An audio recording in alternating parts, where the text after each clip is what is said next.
विदर्भात जंगली प्राण्यांच्या जीविताला धोका निर्माण करणारी आणखी एक दुर्दैवी घटना समोर आली आहे। यवतमाळ जिल्ह्याच्या आर्णी तालुक्यातील कोसदनी घाटाजवळ अज्ञात वाहनाच्या धडकेत एका बिबट्याचा मृत्यू झाला। घटनेने परिसरात हळहळ व्यक्त होत आहे।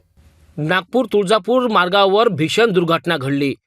कोसदनी घाटाजवळच्या जंगल परिसरात अज्ञात वाहनाने बिबट्याला धडक दिली।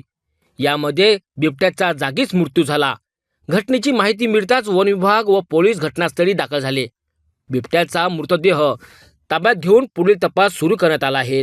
सध्या आर्णी पोलिसांकडून ही घटना अपघात आहेत की घातपात याचा शोध घेतला जात आहे। विदर्भात जंगली प्राण्यांचे रस्ते अपघातांचे प्रमाण वाढत असल्याने वन विभाग व प्रशासनासमोर ही मोठी समस्या निर्माण झाली आहे।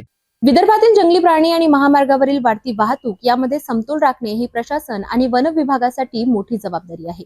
अज्ञात वाहनांमुळे बिबट्याचा मृत्यू ही घटना केवळ दुर्दैवी नाही तर गंभीर समस्या अधोरेखित करणारी आहे। या प्रकरणात तातडीने उपाययोजना होणे गरजेचे आहे।